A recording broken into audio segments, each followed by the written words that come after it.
Hello student.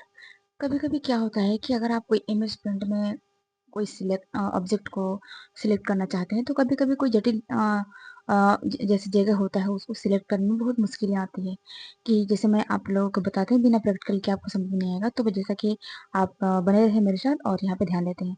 सबसे पहले मैं यहाँ पे पेंट को ओपन कर लेती हूँ। तो जैसा कि आप देख सकते हैं कि मैं यहाँ पे पेंट को ओपन कर ली। अब यहाँ पे जैसे ही पेंट स्टार्ट हुआ तो मान लेते हैं कि यहाँ पे ऑलरेडी ऐसा शेप्स है, फिर यहाँ पे एक ऐसा शेप्स है, फिर यहाँ पे एक और नीचे में ऐसा शेप्स है, ठीक है। अब यहाँ पे मान लेते हैं कि साइड में एक और ऐसा शेप्स है। तो अब अगर यदि आपको कोई बोलेगा कि भाई यहाँ पे एक काम कीजिए कि ये वाला जो शेप्स है या ये वाला शेप्स है मतलब किसी भी एक शेप्स को आपको यहाँ पे हटाना है। तो नॉर्मली लोग करते क्या है क्या यहाँ पे सिलेक्शन पे जाते हैं मतलब सिलेक्ट पे क्लिक करते हैं यहाँ पे और बस रेक्टेंगल सिलेक्शन करने की आदत होती है तो हम इस तरह से सिलेक्ट करने लगते हैं। लेकिन आप देख सकते हैं कि यदि मैं इस वाले शेप्स के सिलेक्शन की अगर बात करूं तो मैं इसे सिलेक्ट करके कहीं दूर हटाना चाहते हैं यानी कि यहाँ से हटाना चाहते हैं तो इस चीज को बचाने के चक्कर में वो कहीं ना कहीं दूसरे शेप्स को भी ले ले रहा है। जैसे कि अगर इतना कितना भी मैं संभल के इसको कर रही हूँ तो नीचे आने के दौरान ये भी शेप्स का हिस्सा उतना उसमें कैच कर ले रहा है। अगर इसको सिलेक्ट करने की बात की जाए तो जैसे ही अगर आप या हम लोग ऐसे यहाँ पे सिलेक्ट भी कर रहे हैं तो इसको सिलेक्ट करने के चक्कर में इसका भी हिस्सा आ जा रहा है। तो अगर ऐसे इससे भी अगर कोई मुश्किल जगह यदि और आपको मिले सिलेक्ट करने के लिए तो यहाँ पे मुश्किलें आती है, समझ में नहीं आता कैसे सिलेक्ट करूँ। तो आज मैं आपकी इस प्रॉब्लम को सोल्व करने वाली हूँ। जैसे आइए देखते हैं। अब ये सिलेक्ट के नीचे जो पॉइंट बना हुआ है ना यहाँ पे इसी पे आपको क्लिक करना है और जैसे ही आप इस पे क्लिक करते हैं तो आपको देखिए यहाँ पे ऑप्शन शो करता है फ्री फ्रॉम। ठीक है, फ्री फ्रॉम। अब ये फ्री फ्रॉम पे आपको क्लिक कर देना है।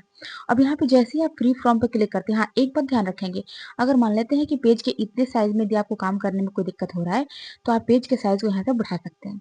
ठीक है, क्या होता है कि पेज का साइज जब बड़ा कर लेते हैं तो थोड़ा मुझे स्पेस मिल जाता है काम करने के लिए। अब यहाँ पे पेज का मैं साइज जैसे कि यहाँ पे 130 कर ली और इसके बाद अब मेरा पेज बड़ा हो गया है। अब ये फ्री फ्रॉम जैसा कि आप देख रहे हैं कि मैं यहाँ से ले चुकी हूँ। तो अब यहाँ से फ्री फ्रॉम लेने के बाद आप अपने माउस का जो लेफ्ट बटन होता है उसको दबाए रखिए और जो दबाए रखते हैं और जब तक कि जहां से सिलेक्शन स्टार्ट करके और जहां से स्टार्ट करते हैं पूरे ऑब्जेक्ट को सिलेक्ट सिलेक्ट करने के बाद फिर से उसी स्टार्टिंग वाले जगह में आपको ला करके उसको क्लोज करना है, मतलब कि वहीं पे लाके छोड़ना है, तब जाके आपको ऑब्जेक्ट सिलेक्ट होगा। तो जैसा कि हम देखिए कर रहे हैं, जैसे कि मुझे ये वाले स्टेप्स को सिलेक्ट करना है तो अब इसको सिलेक्ट करने के लिए क्या करेंगे, यहाँ से मान लेते हैं कि मैं स्टार्ट करती हूँ। अपने माउस का बटन छोड़िएगा नहीं मेरे बच्चे लोग, माउस का बटन छोड़िएगा नहीं स्टूडेंट्स। तो जैसा कि हम यहाँ पे दबाए रख रहे हैं और ऐसे ऐसे कर करके इसको हम यहाँ से जहाँ से स्टार्ट किए थे वहाँ पे लाके छोड़ दिए। अब देखिए कि हमारा ऑब्जेक्ट कितना इजीली तरीके से सेलेक्ट हो गया।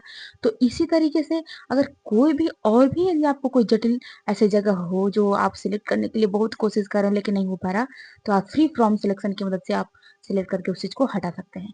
ये इमेज प्रिंट का बहुत बहुत मतलब कि कह सकते हैं कि यूनिक चीजें हैं जो मैं आज आप लोगों के साथ शेयर की हूँ।